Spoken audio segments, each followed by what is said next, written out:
SG Consultancy Services. Study MBBS in Russia, Philippines, Uzbekistan.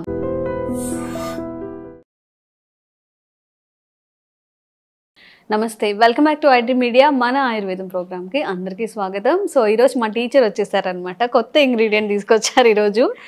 So మేము ఎప్పుడు awareness చేయాలి అని ట్రై చేసిన 90% దాన్ని పాజిటివ్గా తీసుకుంటారు. ఎవరు 10% సమ్ నెగిటివ్ కామెంట్స్ ద్వారా కానివ్వండి, మిడిమిడి జ్ఞానం అంటారు కదా, అంటే ఒక ఆయుర్వేదిక్ డాక్టర్ ఎంత చదువుకొని ఎంత ప్రాక్టీస్ చేసి చెప్తారనేది కాకుండా ఈజీగా కామెంట్స్ పాస్ చేస్తున్నారు.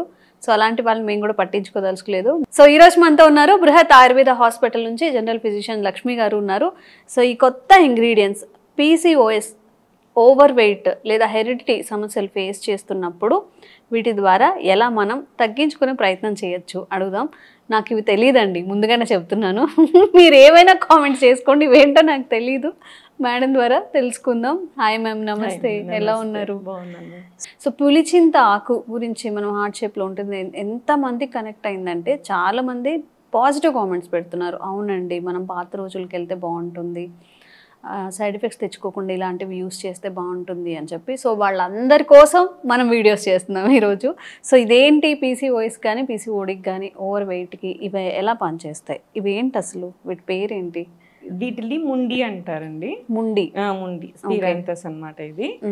ఇది చూస్తే మనకి మన ఓవరీ ఎలా ఉంటుందో, మన బాడీలో యూట్రస్ పక్కన 2 ఓవరీస్ ఉంటాయి, ఇటు right and left ovaries. Ovary మనకి 3 సెంటీమీటర్స్ ఉంటుంది అన్నమాట.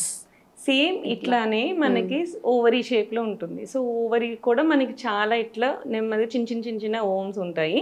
ప్రతి మంత్ మనకి ఒక్క ఫాలికల్ ఇట్లా పెద్దగా వస్తుంది, అది రప్చర్ అవుతుంది, దాని నుంచి మనకి ఓమ్ రిలీజ్ అవుతుంది అనమాట.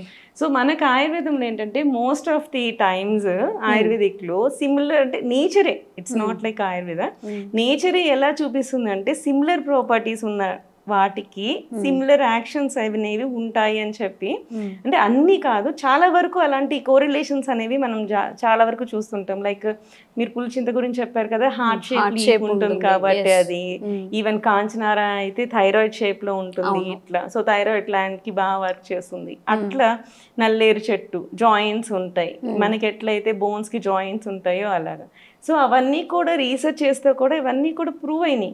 So they are really good for that kind of diseases అని. అట్లాంటిది ఇది అనమాట స్పిరాంతస్. ఇది ముండి. ఇది యాక్చువల్లీ మనకి బయట దొరుకుతుంది, మనకి పల్లెటూరులో అయితే బాగా దొరుకుతుంది, ఇక్కడ మనకి అంత దొరకదు. బట్ ఇది మీకు చూపించాలని నేను ఇక్కడ అథెంటిక్ ఆయుర్వేదిక్ షాప్స్ నుంచి మీకు తీసుకొచ్చాను. సో మనకి ఏంటి అంటే PCOS, మనకి ఇర్రెగ్యులర్ పీరియడ్స్ కావడానికి ఒక రకమైన కారణం ఏంటంటే PCOS. ఈ PCOS ఏంటి అంటే మనకి ప్రతి మంత్ ఒక మంత్కి ఒక ఓవరీ రిలీజ్ అవుతుంది. రిలీజ్ అయ్యి ఆ ఓవరీ స్పర్మ్తో కలిసినప్పుడు మనకి బేబీ ఫామ్ అవుతుంది. సో ఇక్కడ ఏమవుతుందంటే PCOS వాళ్ళకి ఓవరీ ఎక్కువ వచ్చేస్తాయి, ప్రతి మంత్ 1 or 2 రావాల్సింది వాళ్ళకి ఎక్కువ ప్రొడ్యూస్ అయిపోతాయి అనమాట, 3 or 4, because of hormonal changes వల్ల. సో 3 or 4 రిలీజ్ అయిపోయినప్పుడు అవన్నీ కూడా రప్చర్ అవ్వవు, అన్ని అట్లా బుడగల్లాగా ఉండిపోతాయి. సో దాన్నే PCOS అంటారు. పాలిసిస్టిక్, సిస్ అంటే వాటర్ బుడగల్లాగా ఉన్న అట్లన్నిటిని సిస్ట్లు అంటాము, పాలి అంటే ఎక్కువ అని. So polycystic ovarian diseases or syndromes అనమాట. సో ఇవి ఏంటంటే ఆ ఓవరీలో ఏదైతే ఉందో అక్కడక్కడ నీటి బుడగల్లాగా ఫామ్ అయిపోయి అది రప్చర్ అవ్వదు. ఏ ఒకటి యాక్టివ్ ఫాలికల్ అవ్వలేకపోవడం, ఆ యాక్టివ్ ఫాలికల్ అవ్వకుండా అది రప్చర్ అవ్వకుండా అలాగే సప్రెస్ అయిపోతుంది అనమాట. సప్రెస్ అయిపోయినప్పుడు మళ్ళీ మనకి పీరియడ్ వచ్చేయడం ఇట్లా జరుగుతూ ఉంటాయి. సో వీళ్ళకి ఏంటి అంటే కాజెస్ ఏంటి అనుకున్నప్పుడు ఇన్సులిన్ రెసిస్టెన్స్, హార్మోనల్ ఇంబ్యాలెన్సెస్, కొంతమందికి హెరిడిటరీ ప్రాబ్లమ్స్ ఉంటాయి. మన పాతకాలంలో మీరు అబ్జర్వ్ చేస్తే 2 నెలలకు ఒకసారి కూడా పీరియడ్ వస్తుంటుంది, కానీ వాళ్ళకు కూడా ప్రెగ్నెన్సీ వచ్చేవి కొన్ని కేసెస్ కూడా ఉంటాయి అనమాట. సో వాళ్ళకి ఏంటంటే డిలేడ్ పీరియడ్ అవుతుంటుంది. దీంట్లో ఏంటంటే ఫాలికల్ రిలీజ్ అవుతుంది, బట్ రప్చర్ అనేది లేట్ అవుతుంది అనమాట. ఇట్లాంటి కండిషన్స్ కూడా ఉంటాయి అన్నమాట. సో ఇవన్నీ కూడా PCOS కిందకే వస్తాయి మనకి చూసుకున్నప్పుడు. మనకి యాక్టివ్ ఫాలికల్ రప్చర్ అవ్వనప్పుడు, మనకి ఇన్సులిన్ రెసిస్టెన్స్ ఉన్నప్పుడు this is the best drug అని మనం చెప్పుకోవచ్చు. ఎలా యూజ్ చేయాలి మ్యామ్? దీన్ని మనం కషాయం లాగా యూజ్ చేస్తాం అనమాట. దీన్ని కషాయం చేసుకొని కాచుకొని చేసుకుంటాం. 5 grams ఆఫ్ పౌడర్ ని మనకి ఒక 6 to 8 times ఆఫ్ వాటర్ వేసుకొని దాన్ని మళ్ళీ మరిగించి 4 టైమ్స్ తగ్గించుకొని ఒక 10 ml వచ్చేలాగా చేసుకొని తాగుతాం. ఇవన్నీ ప్రాసెస్ కాకుండా మనకి బయట ఆయుర్వేదిక్ డ్రగ్స్ లో కూడా దొరుకుతుంది ముండి కషాయం అని చెప్పి, వీటిని యూజ్ చేసి మనం తగ్గిస్తూ ఉంటాం అనమాట. జనరల్ గా ఏంటంటే చాలా మందికి అడుగుతూ ఉంటారు ఇవన్నీ మీరు చూపిస్తున్నారు మాకు దొరకవు అని.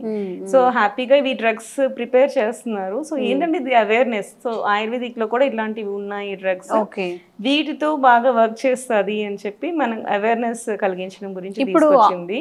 ఆయుర్వేదిక్ స్టోర్స్ లో ఇవి దొరుకుతాయి. 3 grams ఆఫ్ పౌడర్ ని కూడా మీరు మళ్ళీ మామూలు ఏమంటారు తేనె కలిపేసుకొని యూజ్ చేసుకోవచ్చు. అట్లా కూడా మీరు తినేయచ్చు. కషాయం కాచుకోకపోయినా సరే 3 grams ఆఫ్ పౌడర్ ని మీరు డైరెక్ట్ గా తేనె కలిపేసుకొని ఒక టాబ్లెట్ లాగా చేసేసుకొని మింగేయచ్చు.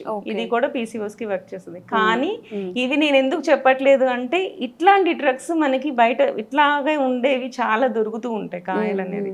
ఇప్పుడు మీరు అబ్జర్వ్ చేయండి, మనకి ఆముదం ఆకు చూసారా ఎప్పుడన్నా? ఇట్లే పప్పాయ ఆకు చూసారా? ఆముదం ఆకు పప్పాయ ఆకు రెండు పక్క పక్కన పెడితే ఎలా ఉంటాయి? మీరు కట్ చేసి తీసుకొచ్చి మీ ముందు పెడితే మీకు ఏది ఆముదం ఆకు ఏది పప్పాయ ఆకు ఎవరికి తెలియదు. చెట్టు దగ్గరికి వెళ్ళి చూస్తే కానీ మీకు ఏది ఏంటి అనేది అర్థం కాదు. సో నేనేం చెప్తానంటే అందరూ ఈ మధ్య అన్ని నెట్ లో చూసేసి ఓహో ఇది అదే కదా అని చెప్పి వాడేస్తూ ఉంటారు. చాలా కొంతమందికి పూర్తి జ్ఞానం ఉంటుంది అనమాట. దగ్గరుండి ఆ స్మెల్ చూసి అవన్నీ చూసి ఓహో ఇది ఇది ఇది ఇది అలా అని తెలుసుకోగలుగుతారు. సో నాకు తెలిసినంత వరకు అందరికీ ఏంటంటే FSSAI అప్రూవ్ చేస్తాయి అన్నమాట. ఈ రా హర్బ్స్ ని మనం బయట అమ్మాలి అంటే ఈ ఫుడ్ వాళ్ళు FSSAI అప్రూవ్ చేసిన ఈ కొన్ని షాప్స్ ఉంటాయి, వాళ్ళ దగ్గరికి వెళ్ళినా తెచ్చుకోండి, లేకపోతే శుభ్రంగా మనకి మెడికల్ షాప్కి వెళ్ళి చూసుకోండి. అసలు అవి రెండు కూడా కాదు, ఒకసారి డాక్టర్ దగ్గరికి వెళ్ళి కన్సల్ట్ చేసి సో మీకు ఏమైనా ప్రాబ్లమ్స్ ఉంటే హ్యాపీగా వాళ్ళ దగ్గరికి వెళ్తే దాంతో పాటు మీకు ఇంకా కాంబినేషన్స్ ఆఫ్ డిసీజ్ PCOS అనేది ఒక్కటే ఉండదు అనమాట. దీనికి ఇన్సులిన్ రెసిస్టెన్స్ కూడా కారణం ఉంటుంది. ఇన్సులిన్ రెసిస్టెన్స్ వల్ల PCOS కూడా వస్తుంది. PCOS వల్ల ఇన్సులిన్ రెసిస్టెన్స్ వస్తుంది. రెండు వైస్ వర్సా. ఒబేసిటీ వల్ల కూడా PCOS వస్తాయి. సో ఇవన్నీ కూడా ఈ ట్రయాంగిల్ షేప్ అన్నమాట. ట్రయాంగిల్ ఈ ఓవరీస్ కూడా ఒకసారి PCOS ఉన్న వాళ్ళకి హిర్సుటిజం కూడా ఉంటుంది. అంటే ఇక్కడ మూతి దగ్గర హెయిర్ ఫామ్ అవడం, గెడ్డం దగ్గర హెయిర్ చీన్స్ దగ్గర హెయిర్ ఫామ్ అవడం, ఇవన్నీ ఏంటి అంటే ఈ ఓవరీస్ ఆండ్రోజన్స్ ని రిలీజ్ చేస్తాయి అన్నమాట. ఒక్కోసారి జనరల్ గా ఏంటంటే తక్కువ అమౌంట్ లో రిలీజ్ చేస్తాయి. మనకు కూడా ఆండ్రోజన్స్ ఉంటాయి. సో జనరల్గా ఆండ్రోజన్స్ అనేవి మేల్స్కి ఉంటాయి. సో ఫిమేల్స్కి ఓవరీ రిలీజ్ చేస్తే చాలా తక్కువగా రిలీజ్ చేస్తుంది. అడ్రినల్ కార్టెక్స్ కూడా రిలీజ్ చేస్తుంది, బట్ చాలా మినిమల్ అమౌంట్లో రిలీజ్ చేస్తుంది. ఈ టెస్టోస్టిరాన్స్ ఏంటంటే మన బాడీ బోన్ స్ట్రెంగ్త్కి కూడా పనిచేస్తాయి అనమాట. బోన్ స్ట్రెంగ్త్, మజిల్ స్ట్రెంగ్త్, ఇవన్నీ ఏంటంటే ఇంజెక్షన్స్ తీసుకోకపోయినా కానీ కొంతమందికి ఎక్కువ రిలీజ్ చేస్తుంది as a body. It's different condition, అది ప్రాబ్లమాటిక్ కండిషన్ అనమాట అది. సో ఇట్లా ఆండ్రోజన్స్ రిలీజ్ చేసినప్పుడు వీ గెట్ హిర్సుటిజం అనమాట. ఇలాంటివి అంటే ఓవర్ యాక్టివ్ ఓవరీ వల్ల ఇలాంటి ప్రాబ్లమ్స్ వచ్చే అవకాశాలు ఉంటాయి అన్నమాట. ఇలాంటి హార్మోనల్ ఇంబ్యాలెన్సెస్ ని కూడా ఈ ముండి తగ్గిస్తుంది అని చెప్పి రీసెర్చ్ పేపర్స్ అని చెప్తున్నాయి అన్నమాట.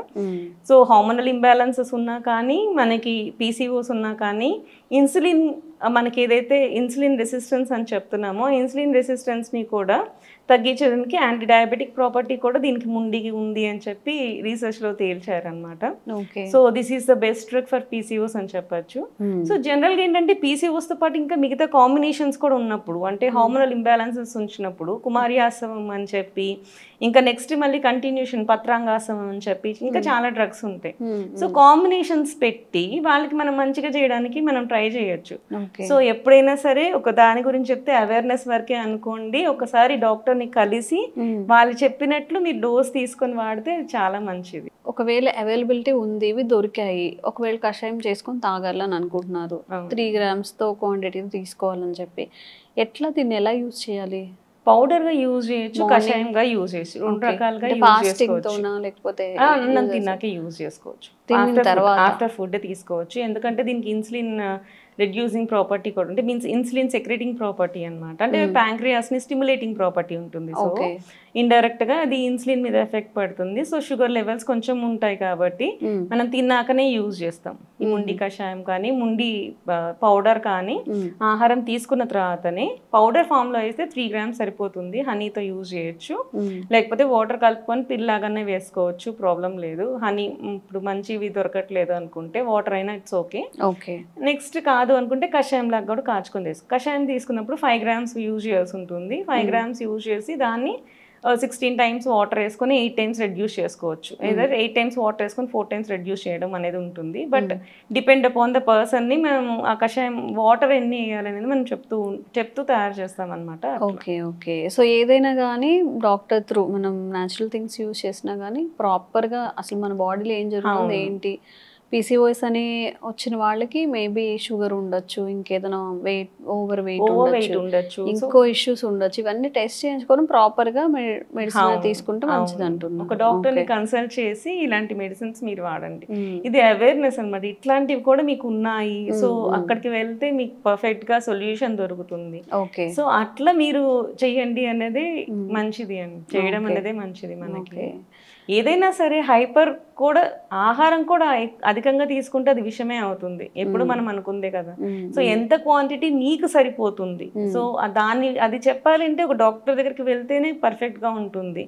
ఇలా చిట్కాలు చూసి కొంతవరకు ట్రై చేసి ఏదైనా ప్రాబ్లం వస్తే మళ్ళీ కష్టం అవుతుంది. కాబట్టి ఎప్పుడైనా సరే ఫైనల్ గా ఆయుర్వేదిక్ ప్రాక్టీషనర్ ని కలవండి, కలిసి సలహా తీసుకొని దాని ప్రకారమే వాడుకోండి. మేమందరం కూడా ప్రయత్నం చేసేది ఏంటి అంటే మీలో కొంత అవేర్నెస్ రావాలి. అన్నిటికీ అల్లోపతి మీద లేకపోతే ఈ సైడ్ ఎఫెక్ట్స్ వస్తాయి అని చెప్తున్నారు. టాబ్లెట్స్ ఏం యూస్ చేసినా ఇంట్లో కూర్చొని చక్కగా అంటే ఎలాంటి సైడ్ ఎఫెక్ట్స్ లేకుండా మనకి డిసీజ్ తగ్గుతుంది అంటే ఇంక అంతకన్నా ఏం కావాలి, దానికోసం మాత్రమే ఈ ప్రయత్నం అనమాట. బట్ ఎవరికైనా ఏ డిసీజ్ ఉన్నా డాక్టర్ దగ్గరికి వెళ్ళి మాత్రమే ఏ మెడికేషన్ ఉన్నా తీసుకోండి. మ్యామ్ చెప్పినట్టు ఎక్కువగా తినడం, ఫుడ్ కూడా మనకి ఎక్కువ బాగుంది కదా అని తినేస్తే దాని సైడ్ ఎఫెక్ట్స్ ఎలా ఉంటాయో మనకు తెలుసు. కాబట్టి ఒక డాక్టర్ ప్రిస్క్రిప్షన్ లేదా డాక్టర్ అడ్వైస్ త్రూ వెళ్ళండి ఏది ఉన్నా కానీ, అంతే కదా ma'am? Okay, thank you ma'am. Thank you. Sir, one life lesson what medicine has taught you. Whatever you can do without expecting. But I really believe మన positive attitude ఉంటేనే మనం ఏదైనా సాధించగలం. గట్ ని మనం కరెక్ట్ గా డీల్ చేసినట్లయితే అది మనకి పాజిటివ్ హార్మోన్స్ ని రిలీజ్ చేస్తుంది. షుగర్ వచ్చిన వాళ్ళ పరిస్థితి ఏంటి? పొట్ట దగ్గర పెరిగితే దాన్ని ఆండ్రాయిడ్ అంటారు, ఆండ్రాయిడ్ ఫోన్ కదా. అసలు థాట్స్ ఎందుకు వస్తాయి? బ్రెయిన్ డెడ్ అంటే దానికి ప్రపంచం అంతా కూడా కొన్ని నిర్దిష్టమైనటువంటి లక్షణాలు. మానసికంగా ధైర్యంగా ఉంటే క్యాన్సర్ జయించవచ్చు. You are a doctor for a cause, sir. అంతే. వాళ్ళకి వచ్చిన ఆదాయం కాకుండా ఫ్రీ సర్వీస్ ఎంతమందికో చేస్తారు.